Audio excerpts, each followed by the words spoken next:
Namaskar, distinguished and most respected Shri K. Jayakumarji, the President Delnet, the most esteemed speaker, Major Vineet Kumar, founder and global president, Cyber Peace Foundation, Dr. S.S. Purthy, Vice President Delnet, Dr. P.R. Goswami, Treasurer, the governing board and RSC members of Delnet, Dr. Heather Brown from Australia, institutional heads, eminent library and information science professionals, academicians, educationalists, administrators, writers, poets, many other esteemed friends of Dr. H.K. Kaul, officials of various publishers and e-content providers, faculty, researchers, scholars, students, who have joined us from various parts of India and also many other countries, including Australia, Bangladesh, Bhutan, Canada, Ghana, Ireland, Nigeria, Pakistan, Sri Lanka, UAE, and US, Delnet staff officials here at Delnet New Delhi, as well as its units at Bangalore, Pune.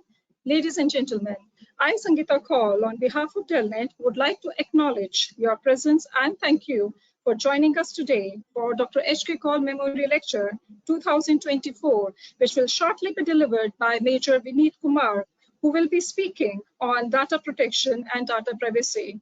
We, nearly 1,800 attendees, have assembled today online to pay our respectful homage and tributes to the great visionary and legendary, the man with a vision and a mission who had revolutionized with his tireless efforts in networking, library networking scenario in India by establishing Delnet, the self-reliant, self-sustainable library network grown from a small 10 by 10 small size cubicle to now having its head office at JNU campus and also having its coordination units in various parts of the country, including at Pune, Bangalore, and also another unit coming up in Lucknow.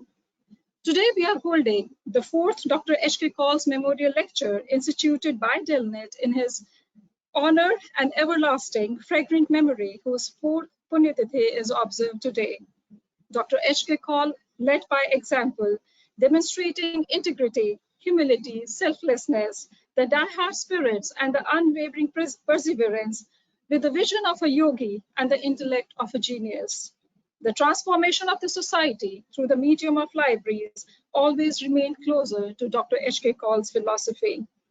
His brainchild, Delnet, a resource-sharing library network, whose journey he started more than 32 years ago as a city-based library network, has now emerged as the single largest library network in South Asia, with nearly 8,800 institutions as its members spread across the entire country and many other countries.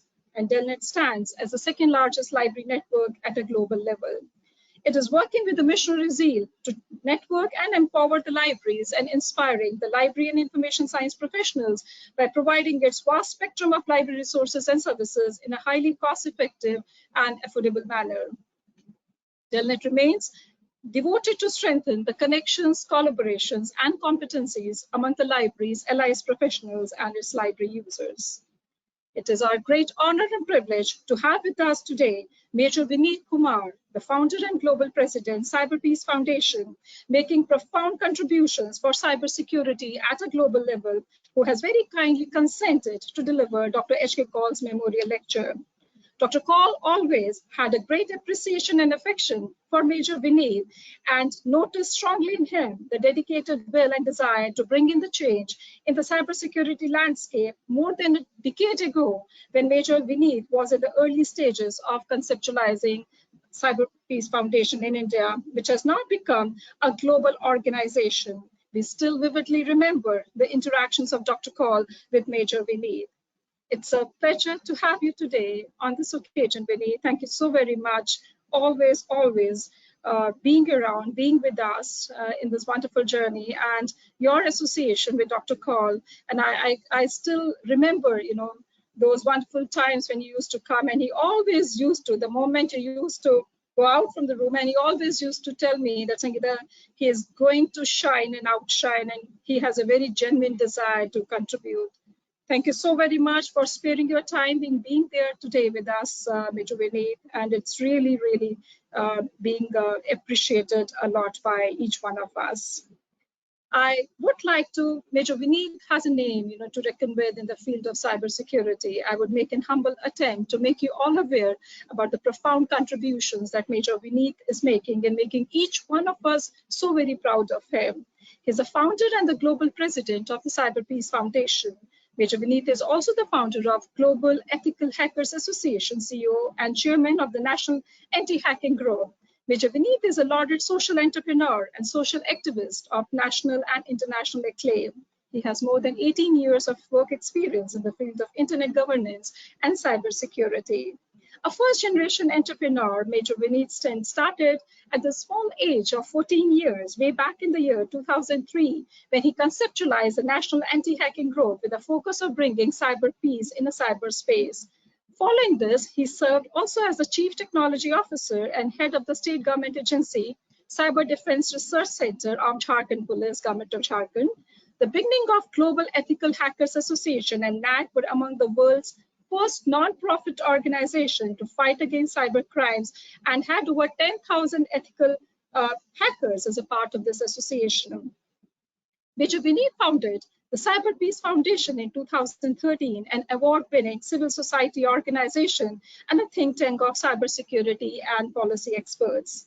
Major Vineet has been instrumental in shaping the cybersecurity efforts against cybercrimes, not only in India, but also throughout the world. He is a member of various forums such as Cybersecurity Task Force of NESCOM DSCI, established by the Honorable Prime Minister of India, part of the Government of India's delegation to foreign countries, and also the member of Advisory Council of Public Interest Registries of USA. He is also an advisor and member of the expert group to the government agencies, UN agencies, non-governmental agencies, public and private universities. I'm very much pleased and honored to inform you that Major Vineet has been an alumni of Churchill College, University of Cambridge, UK, wherein he pursued a life leadership course as a member of the Future Leaders Connect 2017. He has his post-graduation degree in cyber defense and information assurance from Defense Academy of UK, of Ministry of Defense, and Cranfield University on a fully funded scholarship. He also has got an integrated course in bachelor's and master's in IT infrastructures. Today, Major Vineet Kumar is a founder and global president of Cyber Peace Foundation, one of the world's first NGO in the cybersecurity space. And it's so astonishing to know that they have collaborations in more than 130 countries, 200 million netizens impacted by their efforts. 5,000 cyber crimes victims have been assisted by them. More than 3,000 volunteers that they have with them. And the mission partners included the most acclaimed Government of India, Meta, Google, UNICEF, UNESCO, and many more. It's a great pleasure to have you today with us, Vineet, and thank you so very much for being there with us. It has truly been appreciated, and as you have it's a great homage and tribute to Dr. Kaul to have you here, for whom he always has so much of appreciation. He's smiling on you with showering his blessings. May I request you to kindly deliver Dr. H.K. Kaul's 2024, the fourth, memorial lecture instituted in his fond remembrance. It's over to you, Major Vineet. Thank you, ma'am. Thank you, ma'am. And it's such an honor, ma'am, to be here. It's a special moment for me. I feel literally blessed and very happy that I've been kind of invited to deliver Dr. H.K. Kaul's Memorial Lecture 2024. And I'll take some time, ma'am, and I'll kind of explain the audience the kind of relationship that I had with Dr. Kaul, and it was a very special one. And like you mentioned, ma'am, in your long introduction about me and the work that we have been doing, in fact, I would also like to acknowledge that cyber peace, in fact, outside Raj, we were born in the state of Jharkhand in Ranchi, and the very first expansion that happened, we moved out from the state of Jharkhand to Delhi. And I am very proud and happy to share that we got incubated at an institution which I believe builds institution, and that's how we got built. And we were incubated at Delnet. In fact, got to learn a lot from Dr. Kaul regarding running an institution, from you, Sangeeta ma'am, on different initiatives that can be done to impact general users, general public, a lot of things, in fact, that we learn. And then after that, in fact, cyber peace moved pretty fast. And I also didn't imagine the pace that it will move, but again, it's all because of the good wishes by Dr. Kaul, by you, by everyone who kind of helped us actually to grow further. So I'm just trying to do whatever I felt in my conversation with Dr. Kaul. In fact, Kaul sir had advised a couple of things to do about clubs, about building those kind of networks of cyber ambassadors in different community. And I'm very happy to share that these are some of the initiatives that we have picked up strongly, like within India. And again, universities, academia, they are going to contribute a major bit. That we are kind of pledging around 9 million cyber volunteers across the country in every state. And probably we'll kind of collaborate with every institution, whether a non-profit or a university or different communities, vulnerable population. We are going to collaborate and create a cohort of these cyber ambassadors, first responders in the community. So we are taking those initiatives, the discussion, and I strongly feel that Dr. Kaul is the one who's guiding us also, because at times I feel that in fact all these conversations that happen and all, somewhat I feel that we are being guided by him, okay, to move in this particular direction. So really thankful to you again, ma'am, and the entire Delnet president and others who are in the call today for having me here. And I feel really honored and blessed to kind of deliver the session. Now, moving back to the session on the data protection and data privacy, while I'm sure a lot of non-profits would be and academia would be kind of aware about cybersecurity do's and don'ts, I have kind of made it little bit kind of a practical oriented, in the practical oriented, in the sense that I'm going to bring the kind of knowledge and experience that we have on the ground, working with different universities, working with different academia, and this is of all sizes. We have also kind of commissioned a research recently with some of the universities. We selected around 11 universities across India, small to big, universities of all sizes, and kind of assess the kind of issues that they are having, the kind of cyber related challenges that they are having. We also studied the data on the dark web. We studied the data on the surface web. We carried out a complete landscape study as well. So there are two researchers that we got covered. One was a desk research, and one was basically I would say a very in-depth technical research that was kind of conducted for these universities to kind of identify the issues. The major challenges that we observed was that many of these institutions, they lack awareness about cybersecurity and threats and importance of implementing robust security measures. Institutions have constraints when it comes to resources, limited financial and human resources, which often result in inadequate cybersecurity infrastructure kind of issues.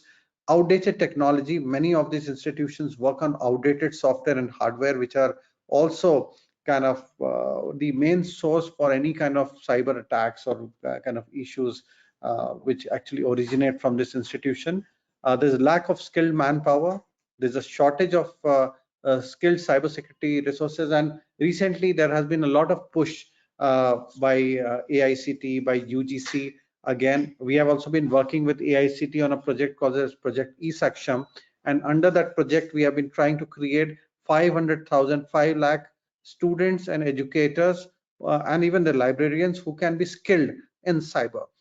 Because one is to counter the issues that are happening. The other major thing that we see is also the shortage of skilled manpower. So in a way, skilling them and filling the skill gap that exists. So fortunately, there are a lot of institutions that are taking up cybersecurity now. There are courses, short-term to long-term courses, which basically are being taken at different institutions, and many, we are trying to create a cyber workforce also now. So there's a good move. There's a lot of developments happening in this space, but I feel a lot more needs to be done. AI and machine learning has been a great enabler. I'm sorry, I'm going to talk challenges because I'm sure everybody knows the positives of technology. Technology has a lot of positives. I would say 70% of it is positives, but I'm speaking about those 30% of the issues that happen and the misuse of technology that happens, where emerging tech like AI and machine learning today are being used by cyber criminals to kind of defame or harm institutions and target institutions on different kinds of issues, target people, the general population, even students, target researchers, target faculties on different forms. So AI and machine learning, again, issues of deepfakes, social engineering, a lot of it is happening because of the emerging tech like AI and machine learning. Now, these are some insights, though a proper report would be released by us later, but you can call it as a prelim report that we kind of generated. And we set up one sensor in one of the universities, and I like to also acknowledge the university, the institution here. It's Shah and Anchor Kachi Engineering College, and Sakek we runs our cyber Peace Cyber Center of Excellence. So we collaborated with them, the faculties and the students contributed to the research, and what we set up was a sensor. And this was a small sensor, a sensor which kind of showcased like it's a university with a lot of data, with researchers, and it has a library network of its own, and it's a digital university, which is all like I would say not an actual network, but it's like a fake network that was being set up to track or to kind of attract hackers to hack our network. Because the moment we have something like this, automatically the attackers and hackers here, because hackers are the different categories of hackers. What I'm referring to is black hats, because black hats are the ones who actually work for illegal purposes. So mostly they were black hat hackers who try to access the network that, and try to drop payloads, try to drop malware, and try to kind of steal data from the infrastructure that we had. So the entire aim of this project was to capture the traffic and analyze real-time cyber attacks targeting specific locations or organization. The study period was from July 2023 to April 2024. And what we will see is in fact, once we release the report, where it's like we have updated the report till June 30th. So the numbers will go up because this is still April. But if you see the total number of attacks, and this is one sensor in one institution in Mumbai. It was not multiple sensor that we've deployed sensors in different institution, but just one institution where we observed 2,17,886 cyber attacks. Again, unique usernames were used for brute forcing. These cyber criminals were trying to kind of use brute force attacks, trying different password combinations to kind of see whether there's anything sensitive or to kind of steal data. So there were around 337 usernames that were tried, and 54,784 passwords were tried, unique password used for brute force. And these are unique passwords, by the way. So we have removed the duplicated figures, it's just unique. Most common username in these attacks, it's quite common, and I'm sure you would know, root is the most common kind of username that was being used. And password attempts, most common password was 123456. And there were 3,500 plus attempts for 123456, and 2,500 plus attempt for password as password. So in case you're storing your password as 123456, or any of a system having password as password, because generally people prefer convenience. Like I would prefer my convenience over those security controls. I'll keep a password that is easy to remember and not something that I forget. So people use these kind of passwords, but the results are right here in front of you. These criminals also know our human mentality on what kind of passwords will generally keep a password which is easy to remember, something simple, and that's how most of the passwords you can see were attempted for 123456 and password. So top attackers by country, again, I would say a lot of interest I see for India, and attacks have originated from probably almost every country. The top IP addresses are also known to us, and but if we see the frequency of attacks, we see United States, China, Germany, Republic of Korea, Brazil, Netherlands, Russia, France, Vietnam. Attacks originated from India as well. And now you'll question why, how come India?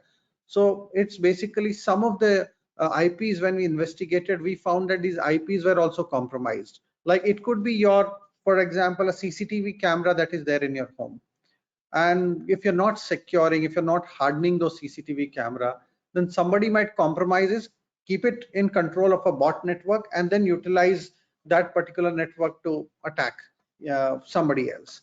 So we are still studying. Once we have the complete report, we'll kind of have a detailed kind of a mention about it also. We have also reported these IPs to certain, so that further investigation can also be carried. But so these are the top attacking countries that you see.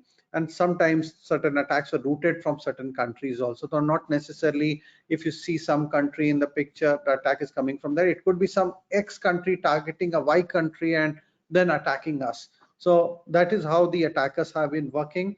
They've been using different tools and techniques to keep themselves anonymous. But the interest, why this figure I'm mentioning is the interest is in India. The interest is the data that the academia, the university is storing.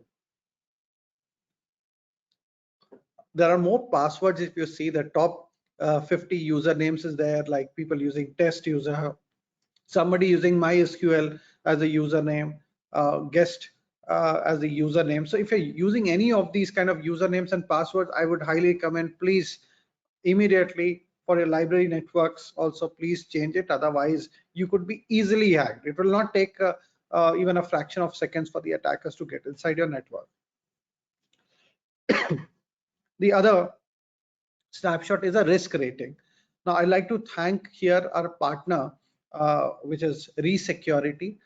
We work with an organization, and they have been kind enough to kind of collaborate with us for corporate social responsibility. And with them, we are kind of working to kind of study different kind of attacks that are happening on the universities and academia. So we have actually, if you see, we have not disclosed the names of the universities here, but on an average, what we see, most of the institutions are D rating. D rating is a poor rating. A, B, C. A is very good. The one which is in green is good. B is like good. C is fair. D, E, F. These are the ratings which are bad. So most of the institutions are in the rating of D and very few in C. And I'll tell you, probably there were only 2 institutions in C, 9 institutions in D rating. So that means there's a huge kind of a challenge, and this is where we need to take a pause and kind of work on our network, strengthen our people, because we are open. Frankly speaking, we are open for attacks, and things can happen any point of time if you don't take precautions seriously, if you don't strengthen your network, if you don't care about the cyber hygiene, and if you don't kind of strengthen your students or faculties who are there. So they need to all know about different kind of issues.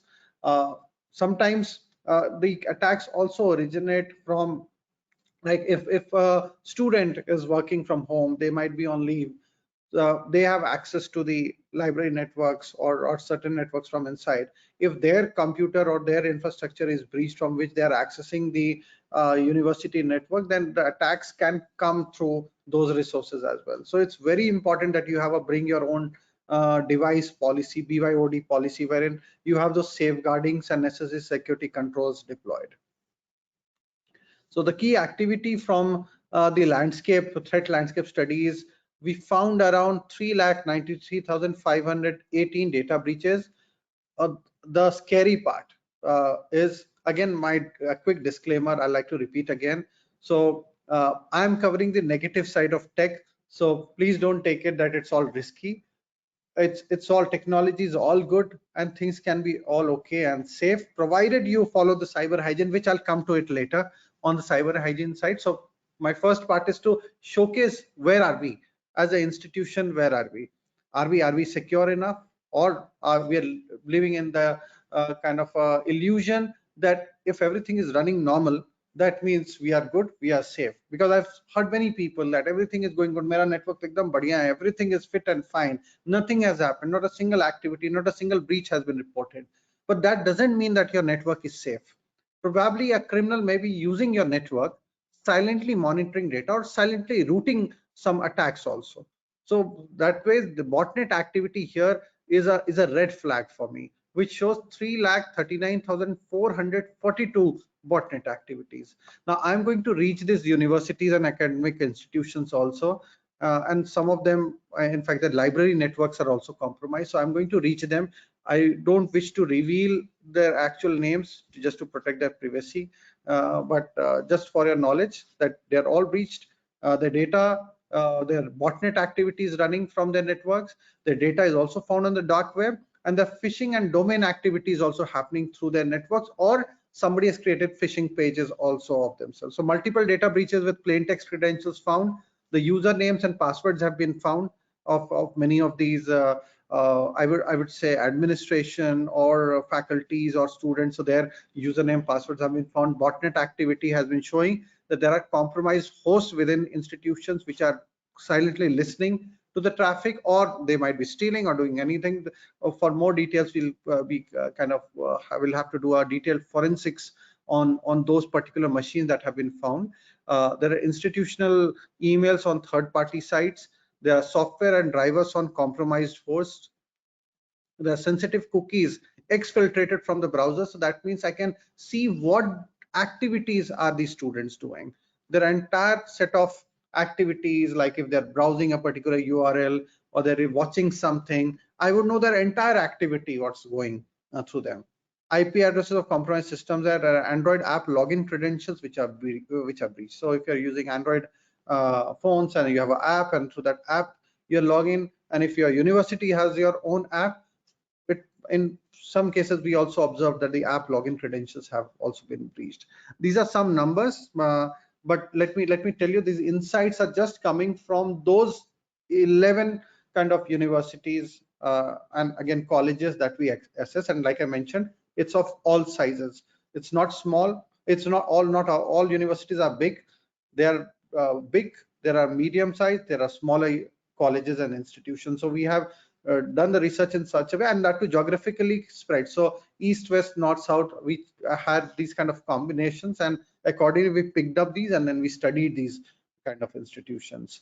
So botnet activity is a major concern to me. 45.4% is the botnet activity. The dark web activity is 52.6% of their data.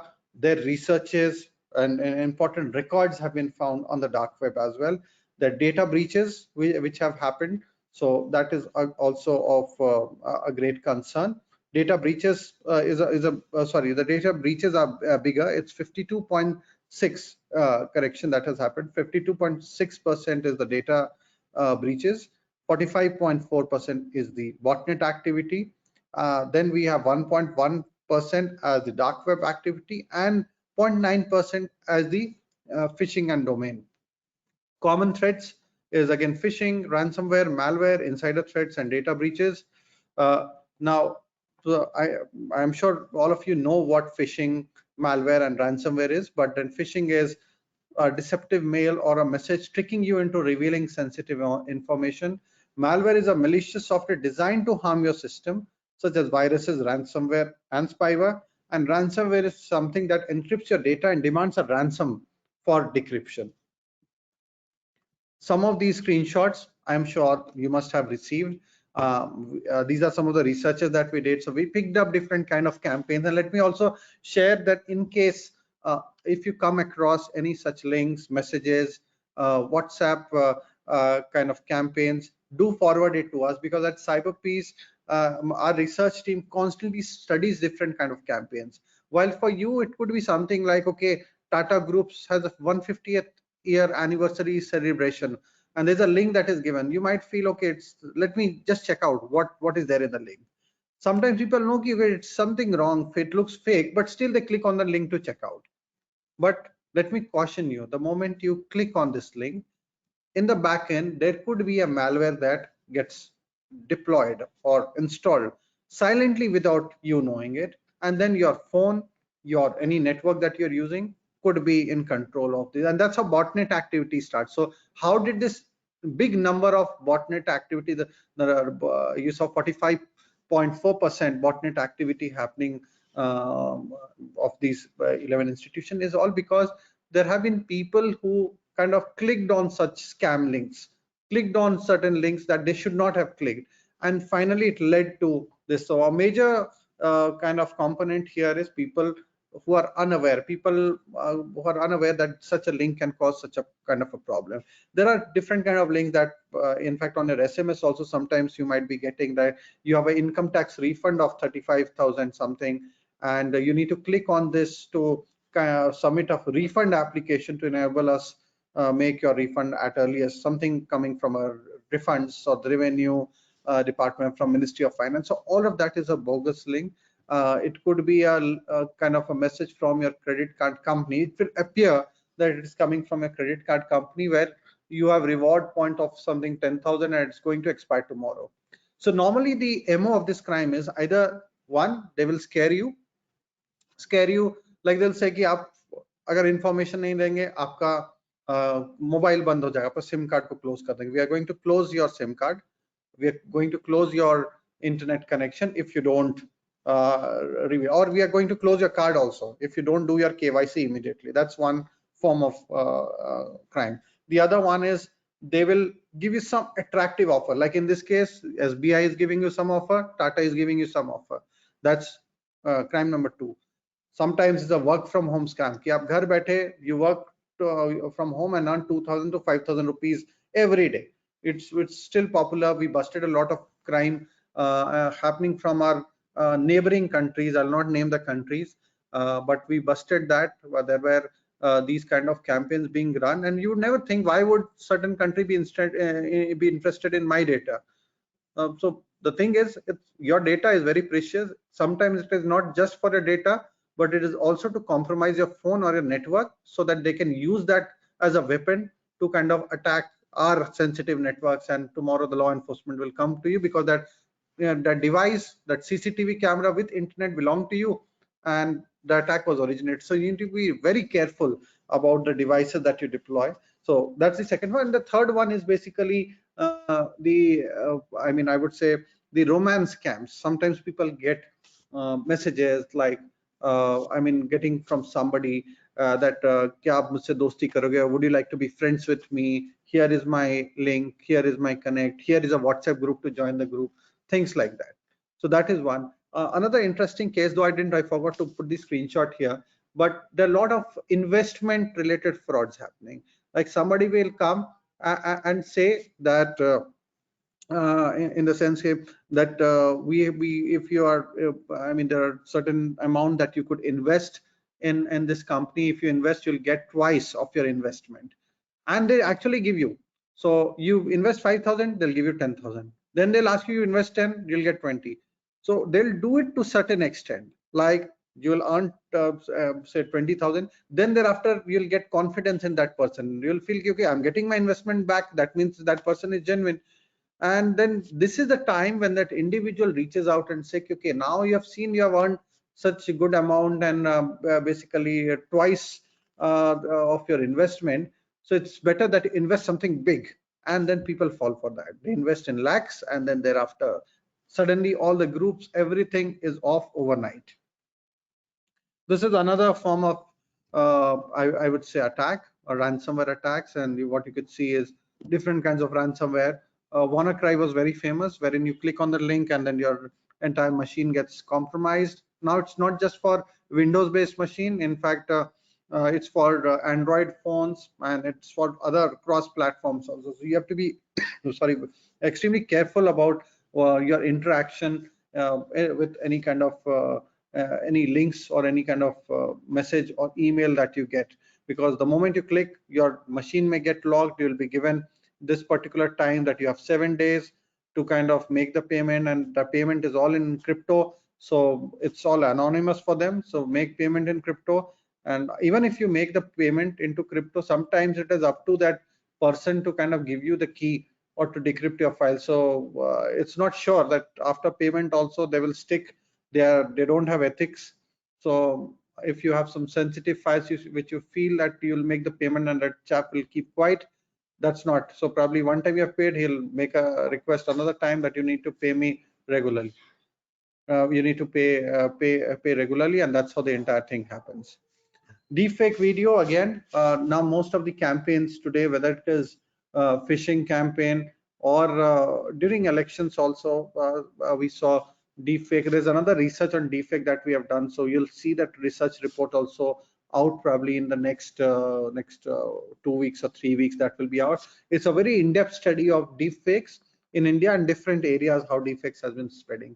So again, with one of our centers of excellence, we have developed a tool also called trusttrace.net.in.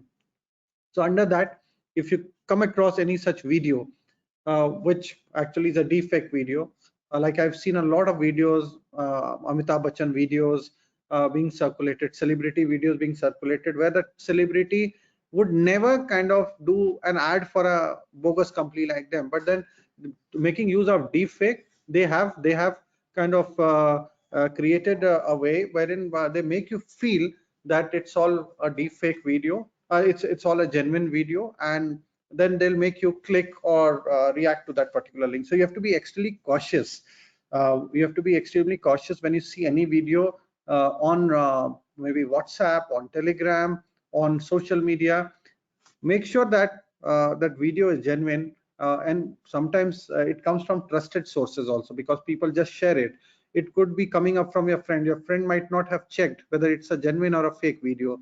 So you need to check that image, whether if it could be an image, it could be a video. So check whether it's a genuine one or a fake one, and then only kind of share. And there are tools available, so it's not something that you need to be a techie to know whether this video is a correct one or a doctored. Like I mentioned, trusttrace.net.in is one, and there are many more free tools that probably I'll share maybe during the end, which you can make use of to find out whether this is a genuine or fake. One good tool that I would like to suggest here is Google reverse image search. So it's just go on Google, just type reverse image search, and you'll be able to kind of check if any photograph that you receive is the correct photograph or it's a doctored photograph. Sometimes it happens that people say that there's a riot happening and such a person did this, and it's all a doctored image. So the moment you put it in the reverse image search, it will show you that this photograph was taken 5 years back. So all of that is a very handy tool, and as individuals, not as techies. Now this entire talk is not something that I'm delivering to techies. I'm just imagining all of us as individuals who are users of technology. So as users of technology, we should also be first responders of technology. We should know how to kind of detect things, how to find out whether such one thing is genuine or fake. So all of that needs to be done at all levels. So there are best practices, and then I'll move on to the DPDP later. So the best practices for the institutions are that you need to keep all softwares up to date. You need to apply security patches as soon as they are released. You need to automate wherever possible. Auto updates should be enabled, whether it's your phone, your Android devices, or any of these, even your IoT devices. Now, for me, attack points are increasing every day, and these are the IoT devices. Like earlier, when I used to map, I used to speak people, I used to say कि आपके घर में कितने digital devices हैं? The people used to say मुश्किल से 3-4 digital devices, including the phones. Today, when I speak to the same individual, they say it's increasing. Like my CCTV camera is internet enabled.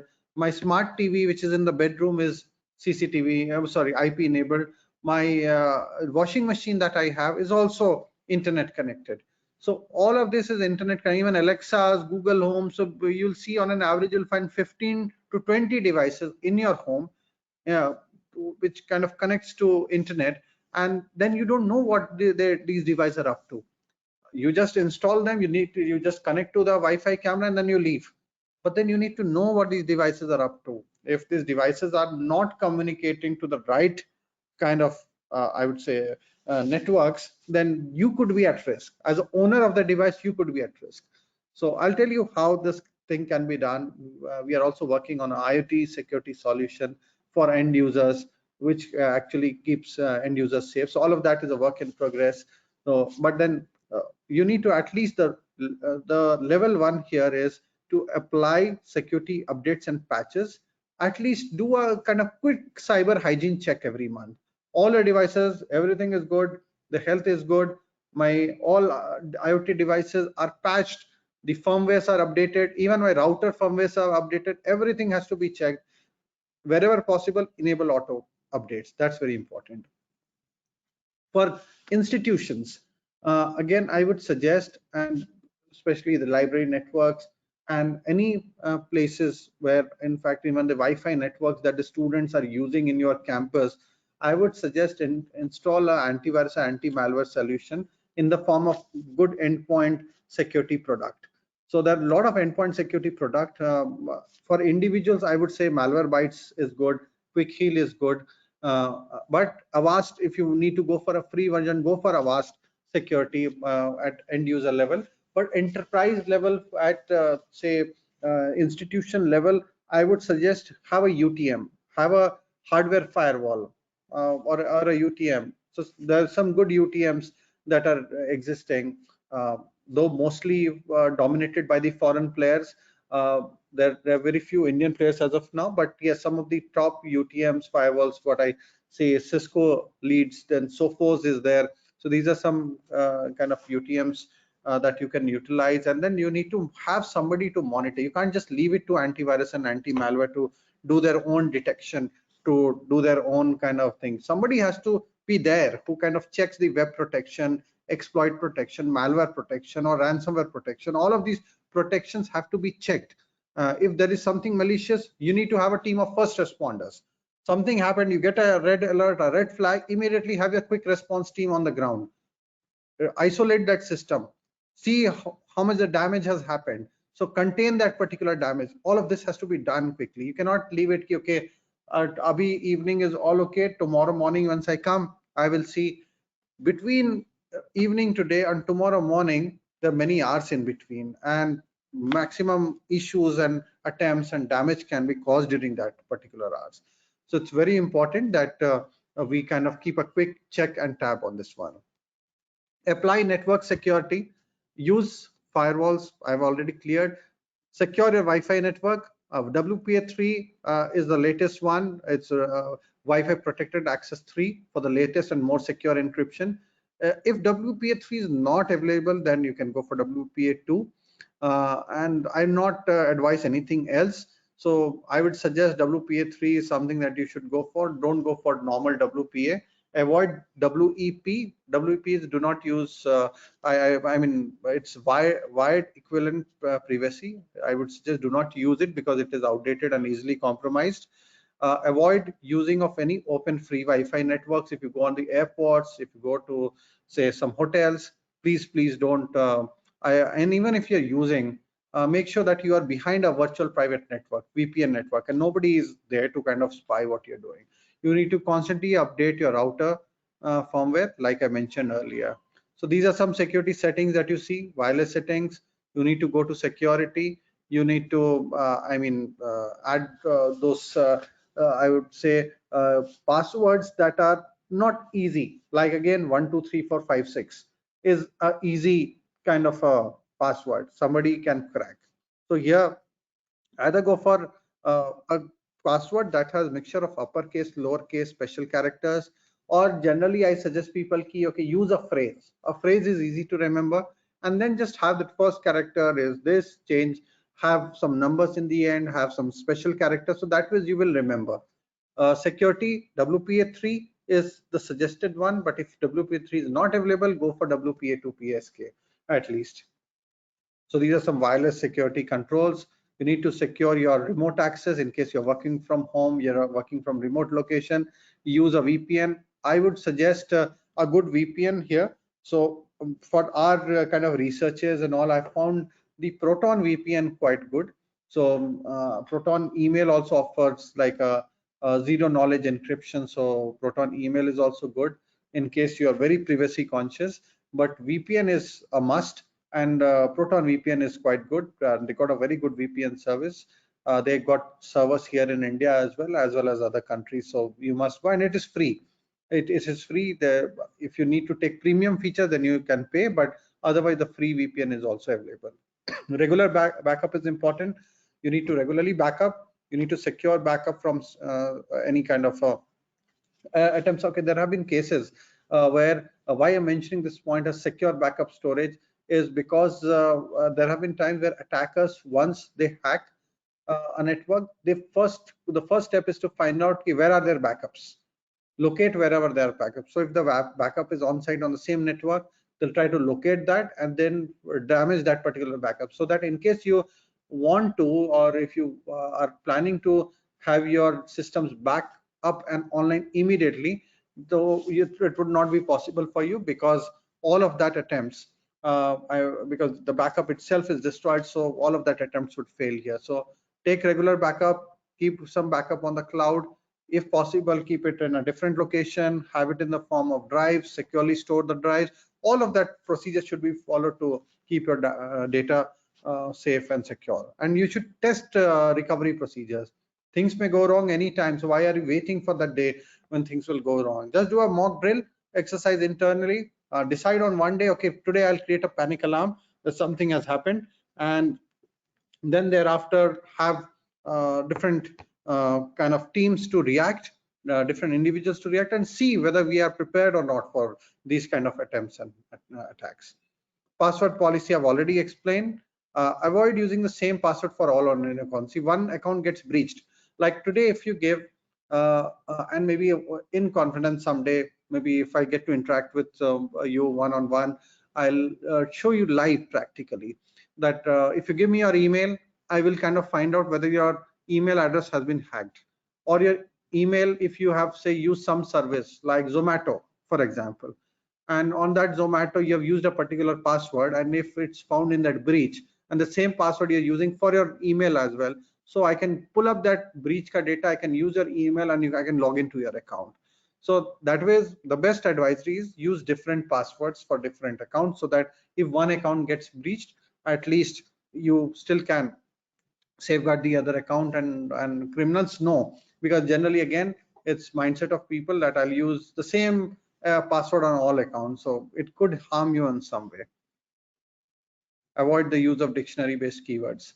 Multi-factor authentication is very important, and like what I have done for my accounts, again we are using G Suite, and under G Suite we are using again a two-factor authentication is enabled, but along with two-factor authentication we use tokens also.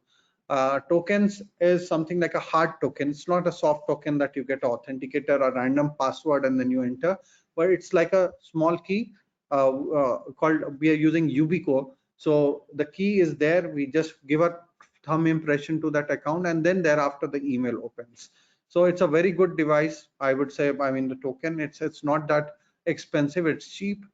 Just go Google for Ubico, YubiKey in short, or Ubico. You'll be able to get into that site. Google also has launched a kind of a hardware token, and this is called as Titan, but I believe it's not as of now available in India. It's out of stock. But if you find it on any of the sites, I would highly recommend that you get these tokens and then connect your Gmail account. Sometimes even some social media also accounts are allowing the use of tokens here. You can go to data privacy and do a quick privacy check of the accounts.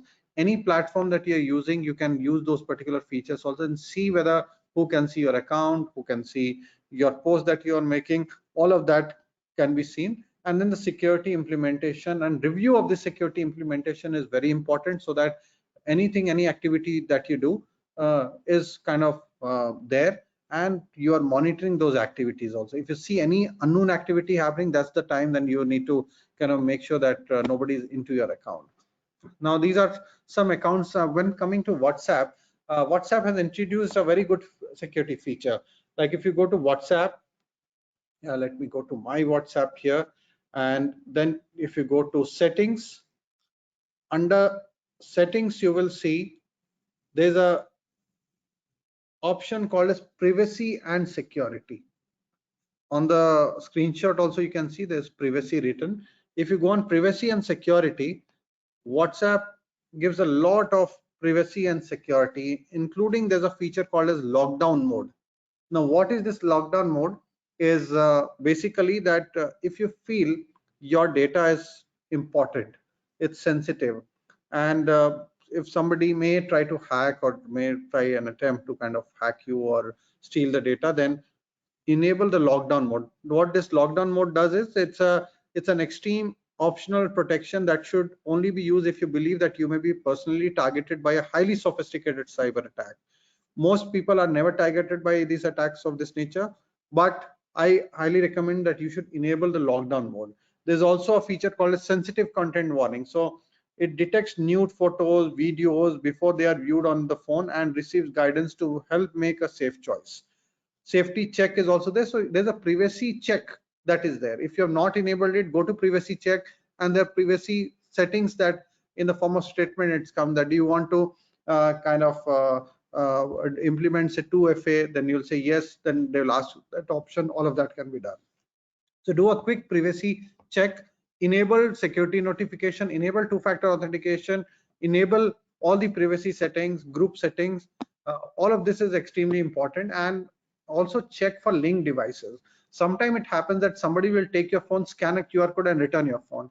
So in that case, all your data messages will go to some XYZ individual, and you will not know also that somebody is viewing it. So it's better that you go to linked devices and see whether it's just your devices or your device that is linked to a particular device or somebody else is also linked.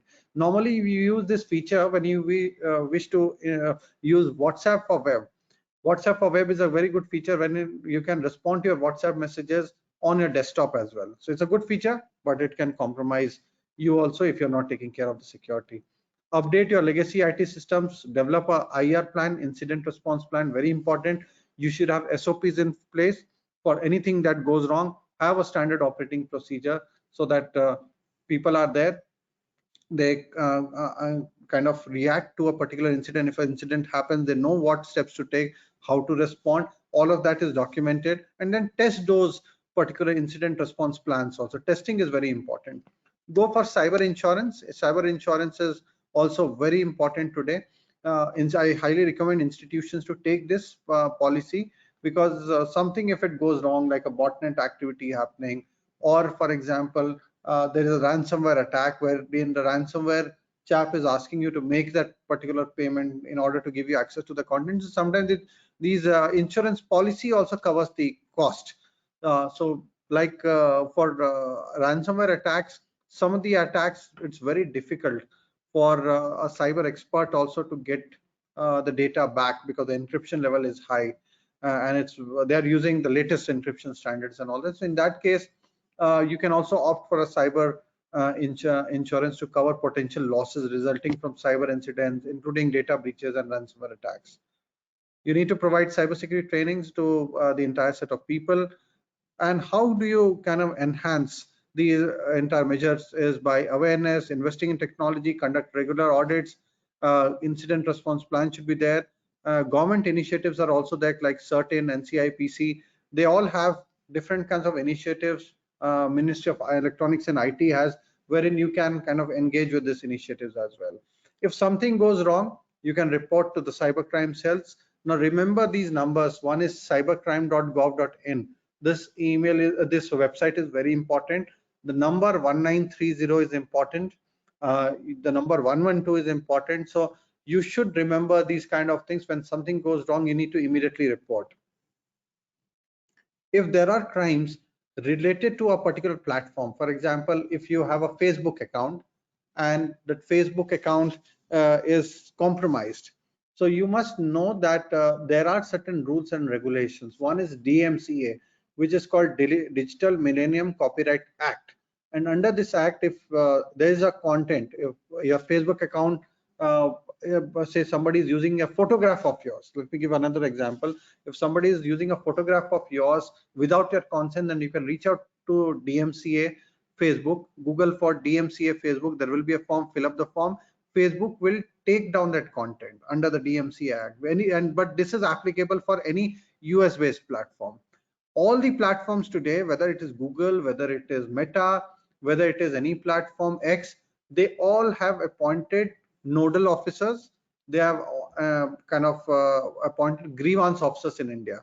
This is as per the directions given by IT Rules 2021, which has been recently amended in 2023 also. So under that, any incident happens, you need to contact the platform. If platform doesn't respond to you within say 7 days or 10 days, then you can also reach out to a grievance appellate committee, which is GSC. gsc.gov.in. I've not written it here, but maybe you can make a note of it. In case you are not getting sufficient response and support from them, reach out to gsc.gov.in, and then it is under Ministry of Electronics and IT. They will ensure that you get relief. They'll ensure that you get your Facebook account back. They'll ensure that you get your Snapchat account or any account that you have, you will get it back. And also they have the provision to kind of penalize the platform also if they're not responding to you on time. So Israel, why I'm mentioning is you need to report any inappropriate content hacking incident immediately through different forums, to cybercrime.gov.in, through NCPCR, to NCW. Why I mentioned NCPCR, NCW is there are specific organizations. If there's a crime against women, like cyber stalking, bullying happening, you can go to NCW. If there's a crime related to children, like child sexual abuse or something, sometimes it's also responsibility of the network administrator of these universities to kind of report it to the institution. Like you observe somebody is viewing child sexual abuse material on your library network. Now it's your duty that you should inform the NCPCR that such a thing has happened, because tomorrow if the investigation happens and it is found that you are aware but you didn't report, then there are legal actions that can be taken against your institutions, against those network administrators, because child sexual abuse is a serious offense. There are certain guidelines that I would suggest that everybody should be aware, and the most important is like there's mandatory reporting that is under the certain guidelines, like organization must report certain types of cybersecurity incidents within a specified time frame, and incidents related to data breach, unauthorized access, phishing, malware, ransomware, and DOS attacks should be reported. Now all of that, the study that I have done recently on this academic institution, all of them, they're affected by these kind of breaches or some kind of incident, but I'm sure they must not be aware. So the issue here, the thing important for them is that there's a time frame that incident must be reported within 6 hours of detection. So tomorrow if I go and tell you that your system has been compromised, then you are now aware of the incident. So now you have to immediately report it to the certain, so that rapid action is taken, and swift action is taken to kind of take that network down or mitigate that particular incident. That is very important. Now we have the DPDP Act as well.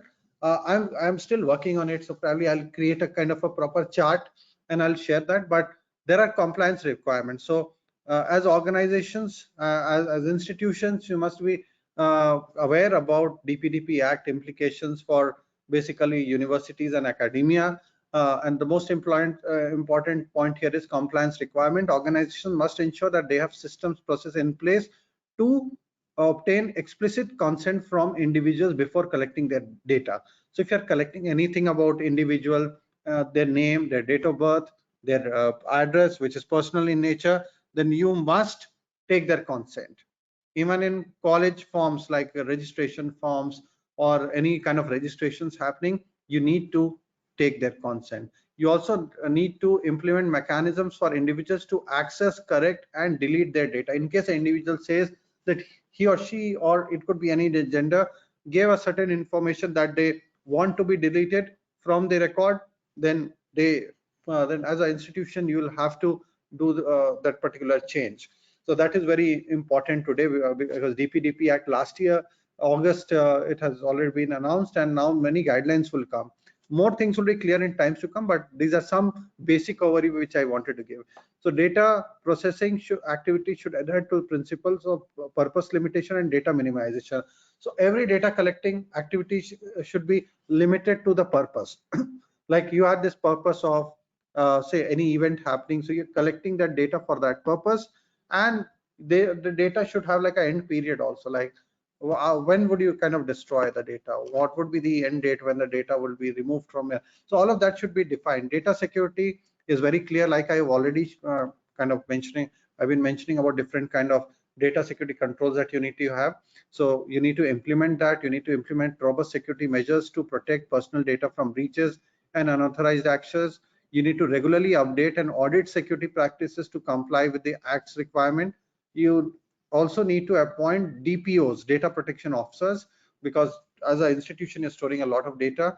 So evaluate, you can maybe hire an individual, hire a consultant to kind of assess, like, do you need to hire a DPO first of all, whether you fall into that category. If yes, then you need to have a DPO, which would require the appointment, whether the DPO is required or not. The DPO will be responsible for ensuring compliances with the DPA. DPA is the Data Protection Authority, with the Data Protection Act, and addressing data protection concerns. Data localization is another thing. Understand the requirements of data localization and ensure that critical personal data is stored within India. Develop strategies for compliant across cross-border data flows in case you're storing data cross-border.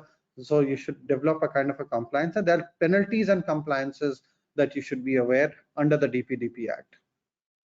So I've covered everything. So these are more detail about what is data principle, what is the responsibility of the data fiduciary. Like universities and data fiduciary must ensure data accuracy, maintain security measures to protect personal data, and report breaches to Data Protection Board and affected individuals promptly. There are a lot of articles that DG Law India and other kind of experts are doing blogs, and a lot of content. In fact, you can check the Cyber Peace blogs also. We are now starting a DPDP Act 101 series, and I'll share the link also of the Cyber Peace TV maybe during the end. It's called Cyber Peace TV, where you can go and access the up-to-date information about the act, about IT rules, and this is for basically dummies. Somebody who has no idea can see the videos and understand what is important for them. They must also implement grievance redressal mechanism and upon DPOs if classified as significant data. If you are classified as SDF, then you need to have DPOs based on the volume and sensitivity of the data handled. So that is important. If you are having children, now this is important because if you have children, in case if you're storing data of child, then special provision protector for protecting minors, parental or guidance consent is required for processing their data, and tracking or targeted advertising towards individual is prohibited. So you need to take parental consent about them. Data localization I've already covered. Legitimate users and exemptions. So all of that, in fact, I've given a gist of it. So I'll not take much of a time since I've already crossed 4 o'clock, the time that was given by Sangeeta ma'am. So sorry, ma'am, I've exceeded by 5-6 minutes. But yeah, there are lot of things that you need to know. Incident reporting is very important. In fact, libraries and universities must collect personal data for specific legitimate purposes also only. Data collection practice should be transparent. Individuals should be informed and about how that data will be used.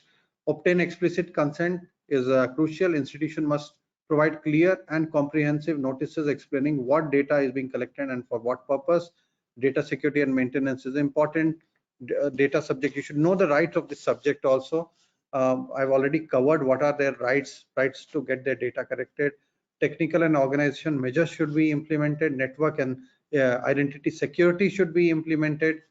Third party and outsourcing security institution must ensure that third party service providers and outsource partners adhere to the same standards. So it's not just you, even the third party which is working with you should adhere to the same standard, because if somewhere they are getting access to your network, somewhere they are accessing to the data, they should also implement the right practices.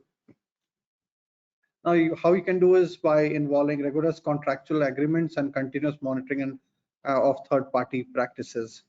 Data privacy and protection, you need to ensure all of these accounts or data what you are connecting should be secure and safe. Awareness training is extremely important. Rest I've covered mostly. Chief, the role of CISO is very important. So in case you can appoint a particular individual as a CISO in the institution, that CISO can take care of all the security audits to incident response plan, testing the IR plans.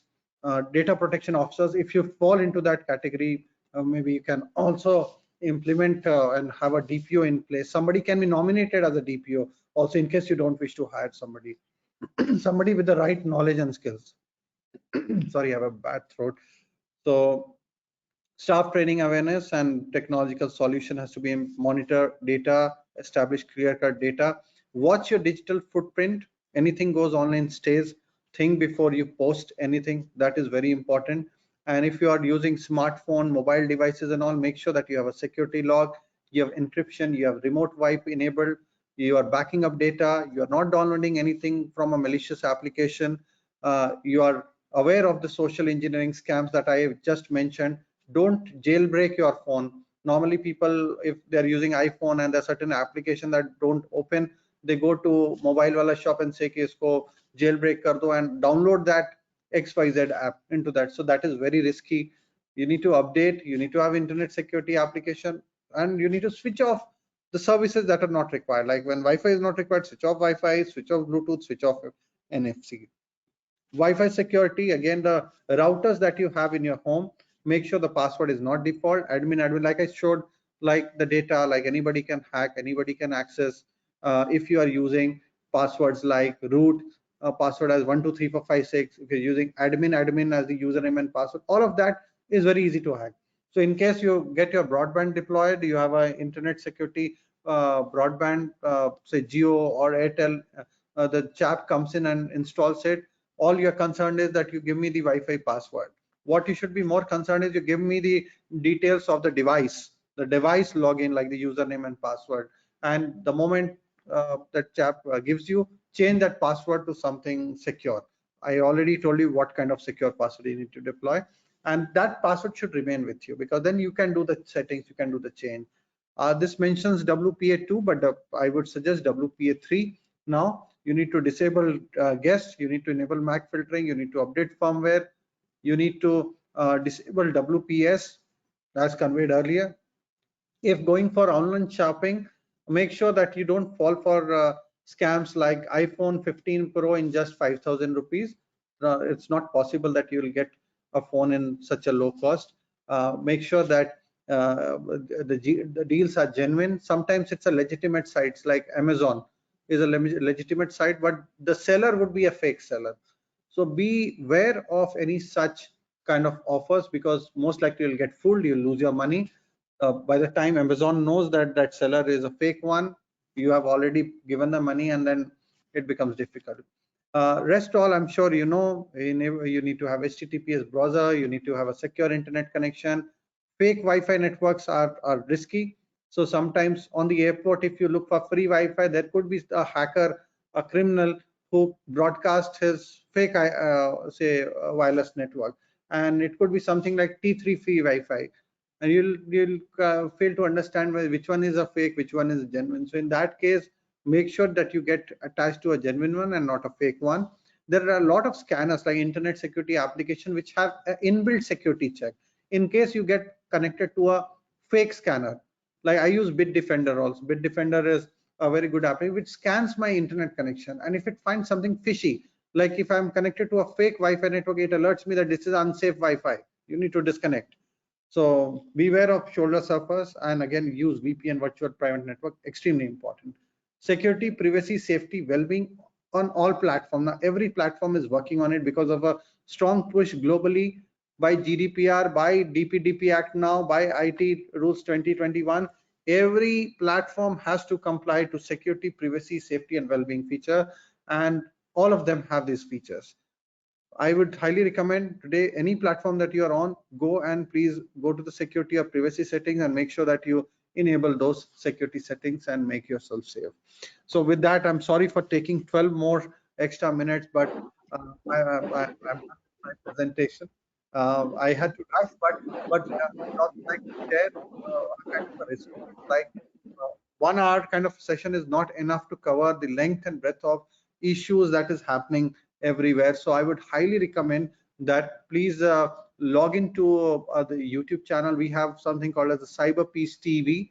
Under the Cyber Peace TV, there are a lot of videos, short videos, bite-sized videos that will help you understand about this. We also have a first responders program, the 10 program that we have just kind of created, which we want to run with universities and academia and librarians, basically the network, so that we make you as the first responder. So do reach out to us, do reach out to Delnet, so that we can deliver that programs. All of that is freely available. There are no charges, no cost, nothing. The entire motive is to create a very strong first responders community so that we can counter the challenges that is coming towards us. And technology is known for good, so let it be a space for good. while we kind of work together to kind of build a secure framework. And cybersecurity is not just, I would say, a government responsibility, but it is a collective responsibility where all of us need to come forward.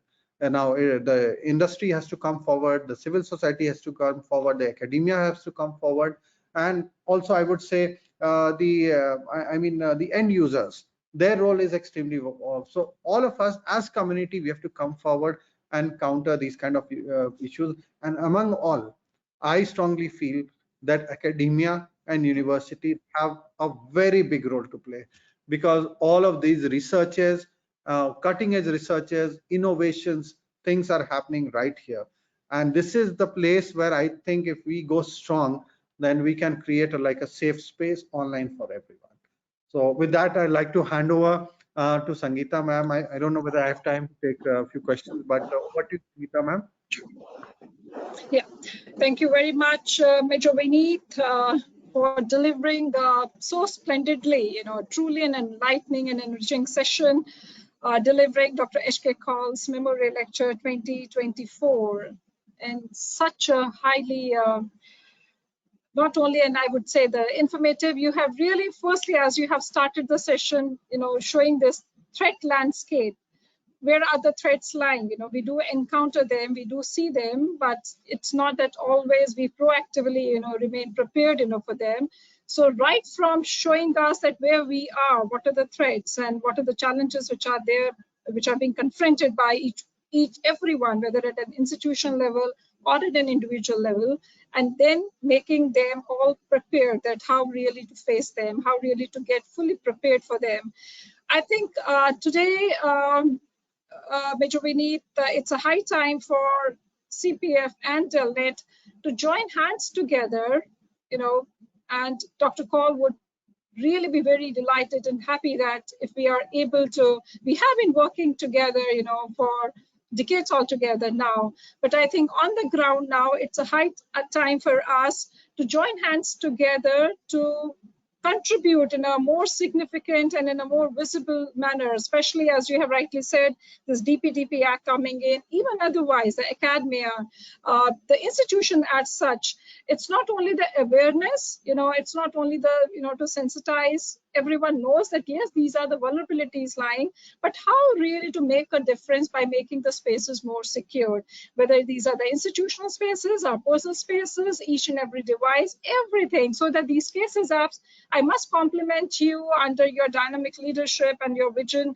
This document which has come out, this report, which it seems it's soon going to see get published, which you have done, with our other collaborating institution. And I think in every institution, you would have enormous, these, repetitive stories, that we can hear about, that the number of cyber attacks, sometimes not every time it gets reported, it remains unreported. And if it remains unreported, it may remain known only to 1 or 2 or 4 people. Institution administrators are not aware about it. At the same time, they're also not the ones, they are not the chief information security officers, as you have said, or the data protection officers who are in that, having that kind of an preparedness with them. So I think it would be a great tribute to the great visionary Dr. Kaul if Vineet, CPF and Telnet can join hands together in reaching out to the institutions on the ground, to do some good constructive work.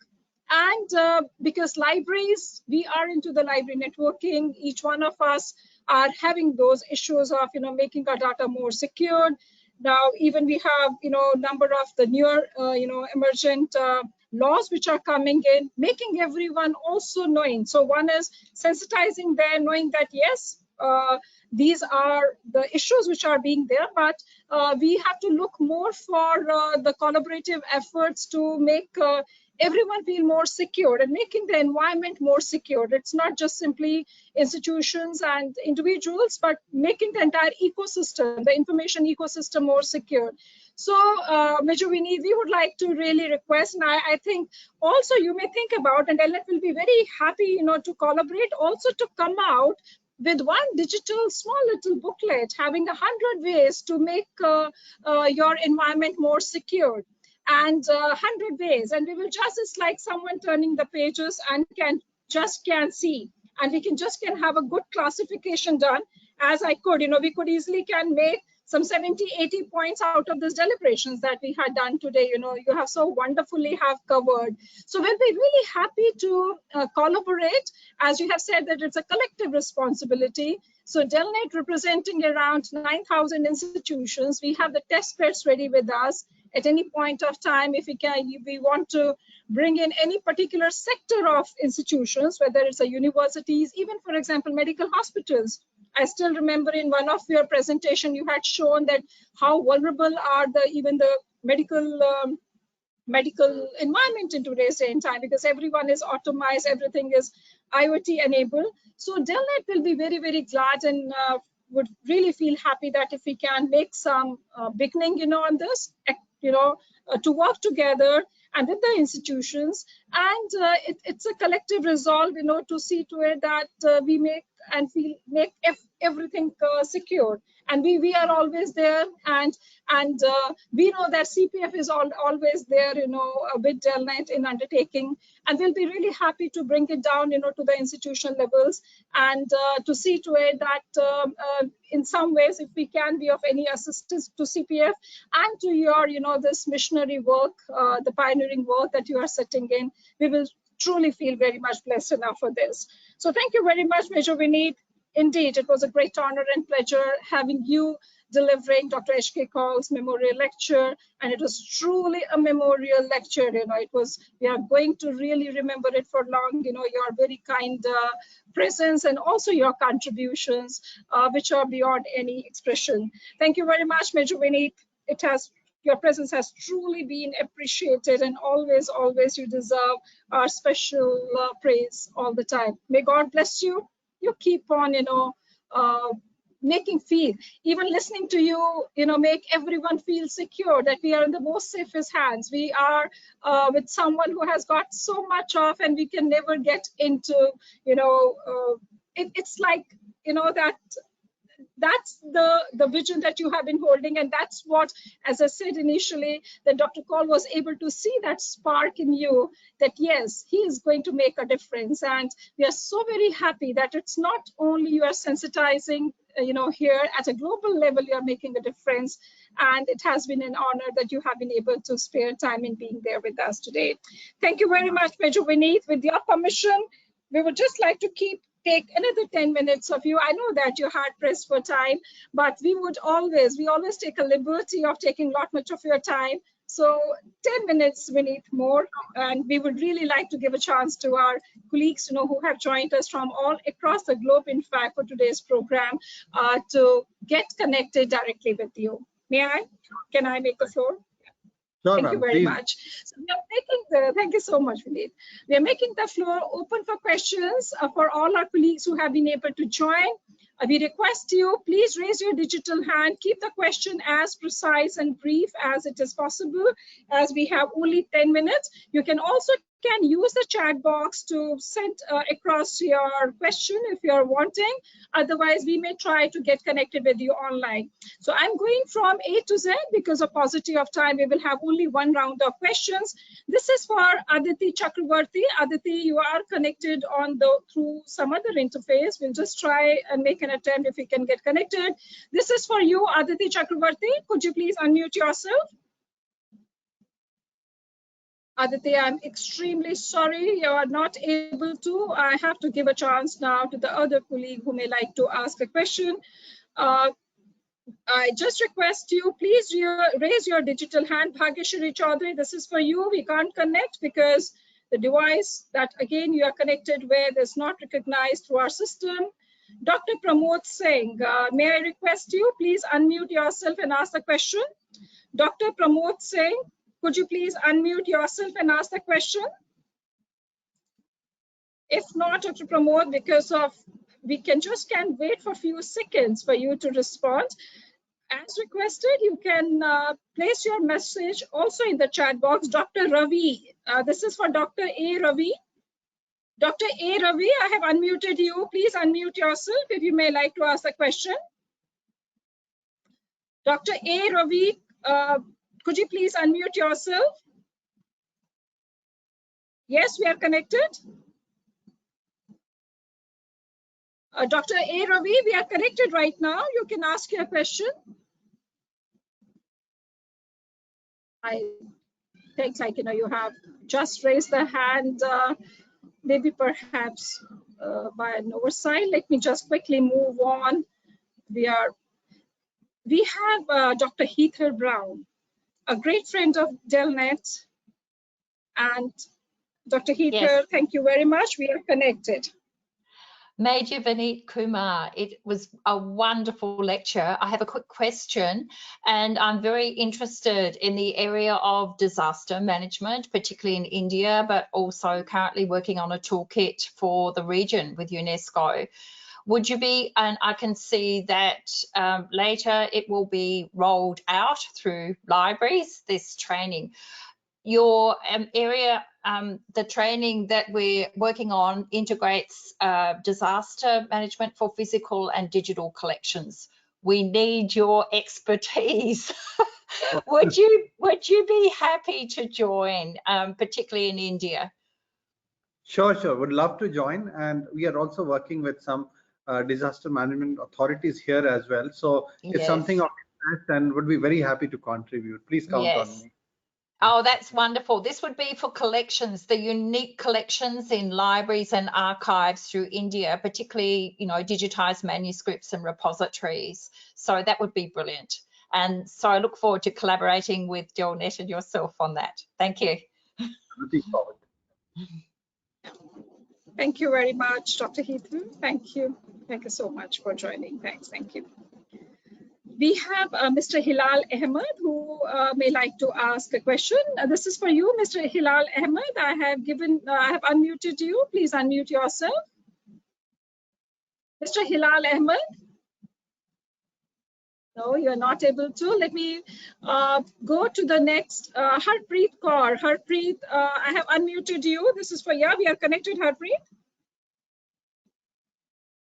Harpreet, we are connected right now. You may ask your question. We request our attendees to ensure you have to just click on, this is for Jay Prakash HL. Jay Prakash HL, I have unmuted you. Could you please unmute yourself? Major Vineet, you have to bear with us. No problem. Because as we could, yeah. This is for Jay Prakash HL. Jay Prakash, if you have a question, please unmute yourself quickly. Let me move quickly from Jay. We are now moving to, this is for Kanan M. Kanan M, I have unmuted you. Could you please unmute? Yes, we are connected. Yes, ma'am. Good evening, sir. You have a wonderful lecture, and we came to know about a lot of the fixation of the security breaches and all. So how do we make our passwords and everything was very clear. Still, I am nowadays I have two questions. How do we get the private or the personal VPN for managing the see still more security concerns? And then second one, nowadays the many concerns are issuing the pass keys instead of making the passwords. Whether it is reliable or we can go with that or not, sir. We need your the recommendations. Right. So in terms of VPN, and when you mentioned there are corporate VPNs also there, and like I mentioned, there are certain companies who have their own VPN service and all that. That also exists. But if you look for a personal VPN, something that you can install on a personal network on your own personal devices. So I mentioned about a VPN service that in fact we use. It's the Proton VPN. Which actually we did research also, and it did pretty well in our research. So I highly recommend Proton VPN service, and they got a good set of VPN servers, and they got servers in India, they got servers in many countries. So I would recommend that. They have a secure core, a lot of features that have been implemented in the VPN service. So that is one thing that I would like to recommend. Regarding your second question, basically, I mean, now we are moving on from passwords to passwordless authentication also. So there are a lot of developments when it's happening when it comes to passwords. So people say that why do we need password at all? Now people are moving to biometrics, people are moving to facial recognition, and a lot of things that are being developed. So when we have these kind of pass keys, that are there. Sometimes there are API integration that are also done, and there are chances that certain things may get leaked when the integration happens, and during the process, in fact, the kind of keys can get stolen also. So there are a lot of things that happen, and in that case, now, like I mentioned, the entire world is now working and researching on passwordless authentication. So let's see how things move on, how things shape. But as of now, in fact, it is the best thing is to make best use of the security, privacy, and hygiene features that I mentioned about passwords, about the storing of passwords when you are actually coding. Also, then how is the entire authentication happening? Whether we have taken the right kind of implementation, the right kind of measures in terms of storing passwords, in terms of security of the passwords, all of that has to be taken into account when we kind of move that. So, but it's a very detailed conversation. Happy to kind of discuss it in detail about passwords, because I can go on and on about what needs to be done, how API, when we talk about API security, what needs to be done in terms of API security. That's again one complete session in itself, but would be very happy to have a detailed dialogue. I will share my email with maybe in the chat, or Sagita ma'am already has my email, so would be happy to get connected and have a very detailed discussion on that. Thank you very much, Major Vineet. I could see that so many of other colleagues who are wanting to get connected with you. So quickly may like to move on to the next, Nasima Khan, Nasima Khatun.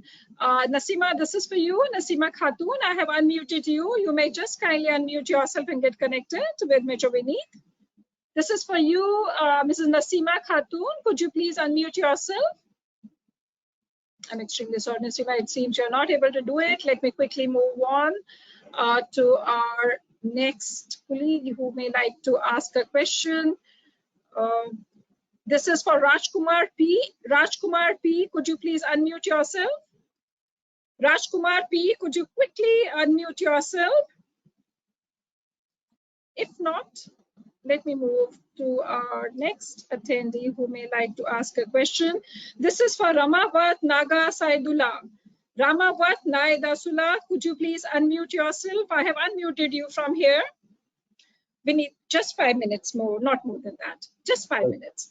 Ramavat Naga Saidullah, could you please unmute yourself?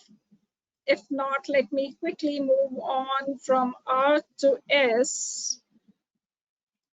This is for Sangeeta Kumari. Sangeeta, could you please unmute yourself?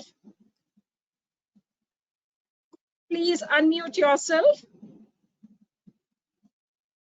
Requesting our colleagues to ensure that if you have a question, then only please raise this digital hand. Because it's all virtual, you can understand. It does, raise the false alarms to us. Saroj Yadav.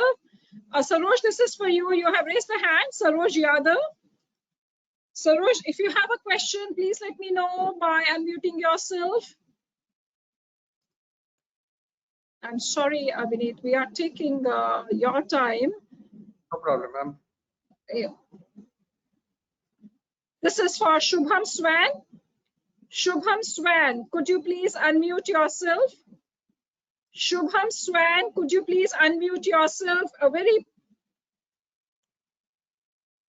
As to all our attendees, just raise your digital hand if you really have a question, because we are really taking away the most precious time of our distinguished speaker, and we would have really liked him to speak more rather than be wasting time and trying to get connected when there are no questions, and we are trying, to see where are the questions lying. This is Shubha Swan. You says, ma'am, I can't unmute. You have a question. I'll come back to you. We won't let the session to be over. All the queries have to, get settled. So I'm just coming back to you, Shubham, and be ready enough in unmuting, because he said he has a question. So this is for you, Shubham. Shubham Swan. Shubham, I have unmuted you. Yes, we are connected. Good. That's great. Go ahead. Shubham, go ahead. You are connected right now. Shubham, we are connected right now. Go ahead and speak. It seems that you have.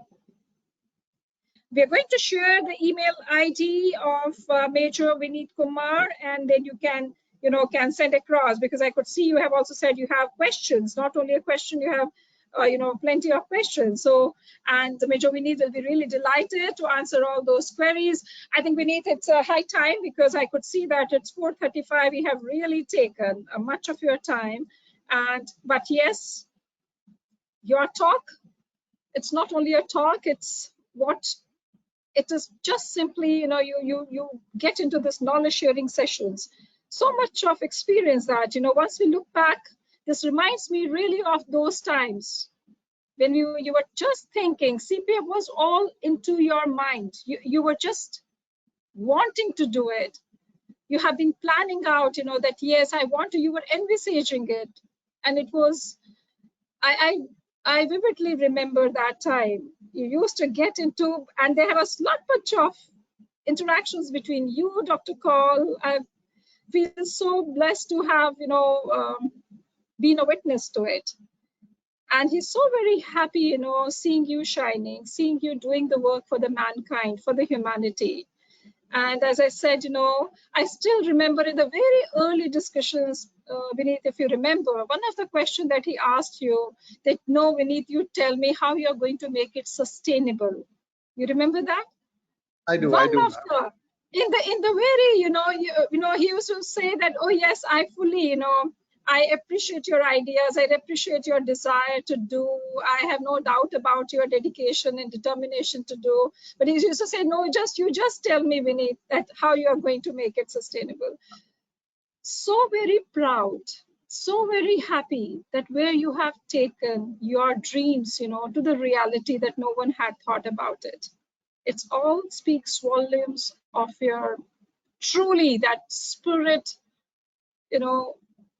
and you're setting a very best examples, the bestest of the examples.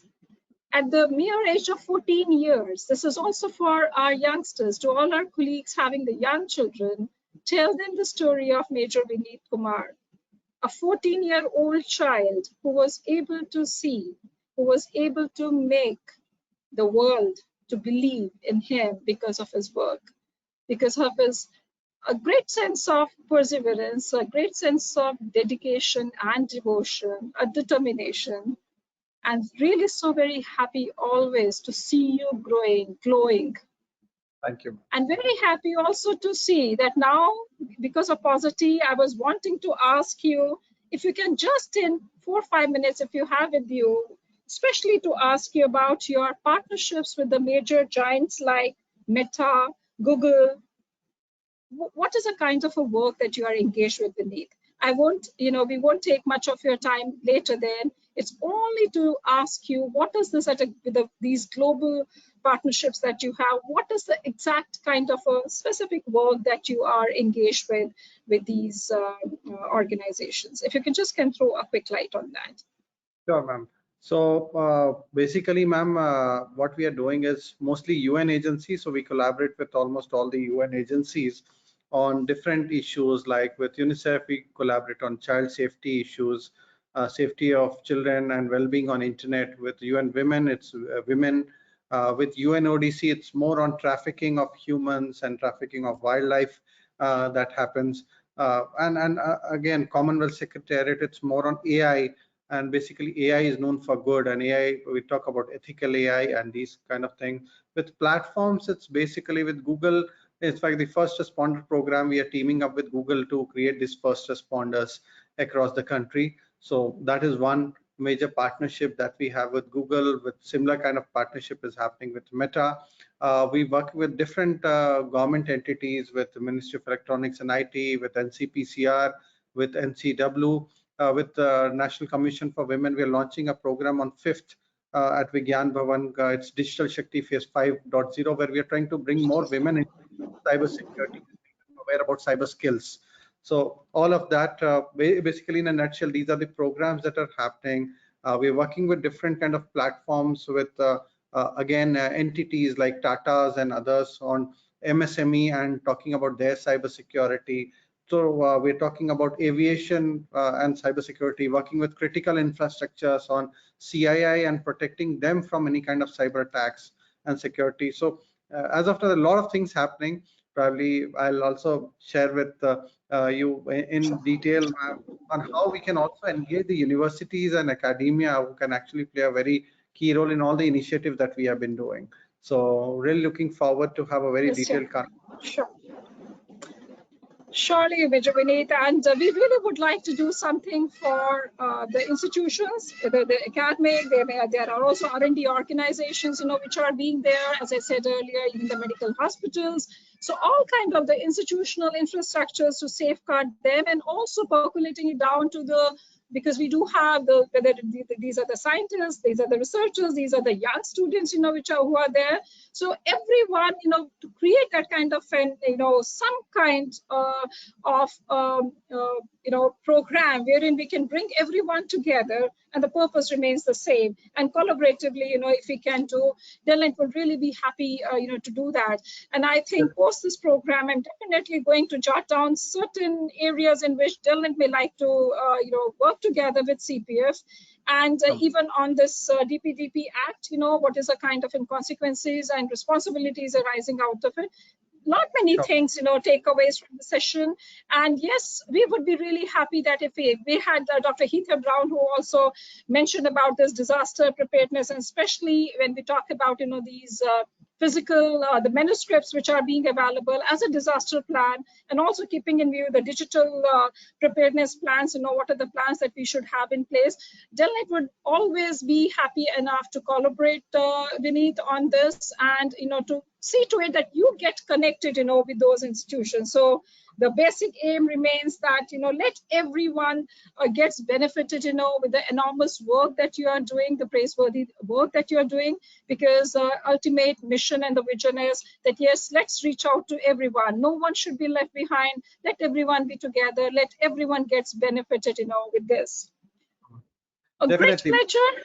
Yeah, great pleasure, Vineet. Right, ma'am.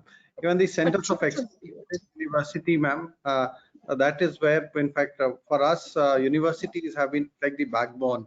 So a lot of researchers can be commissioned with the universities, academia, and librarians can play a very key role here, ma'am. So they can be the first responders in terms of such crimes, Yes. and also these cutting-edge researchers that we do, having these kind of cyber clubs in institutions. All of that can be done. So we'll strategize with you, ma'am, and then roll it out in all the institutions, these kind of programs.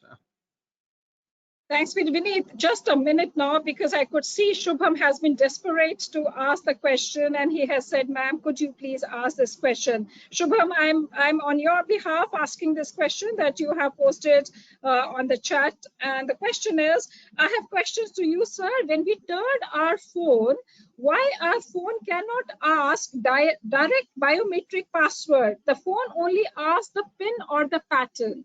This is from Shubham Swan. And Shubham, I have conveyed your question to our distinguished speaker and requesting Major Vineet to kindly give his, expert advice on this. Ma'am, I didn't get the question properly. It just says that when we turned our phone, means why the system doesn't ask us for the biometric password. He says instead of biometric password, system usually asks us for a PIN or a pattern. Why does it happen? That depends, ma'am, because first this is which phone is it an Android phone or Apple phone? Because Apple phones have generally face locks enabled.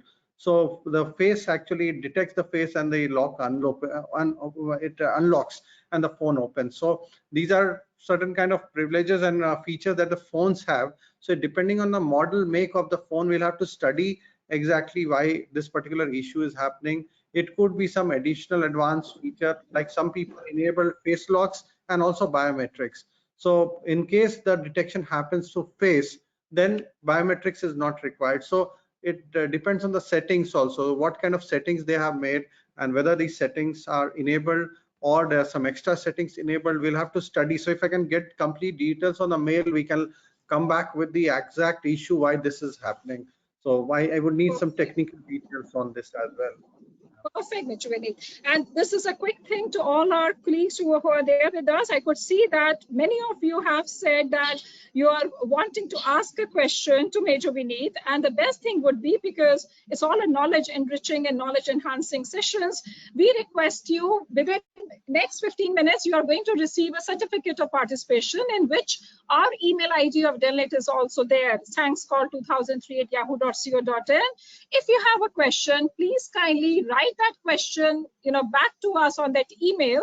And what we are going to do is we will just create the digest of all those questions and pass it on to Major Vineet to respond back to us. And the replies of Major Vineet and all those questions with the replies, we are going to send it across to all our nearly 800 attendees, who have been there. Because that would be, because the same question, it's possible that you have not asked us, but you really want to get benefited, with that knowledge, which is going to be shared by Major Vineet. So let's do that. And we would be really, really happy enough, to do that work. Thank you very much, Major Vineet, once again. Cannot thank you enough. Can never do that, It has truly been a great honor you with us, and a great tribute to Dr. Kaul, on his fourth Punyatithi, and you have been so very kind of accommodating our requests as always. God bless you. God bless you, Vineet, and God bless the entire team at CPM.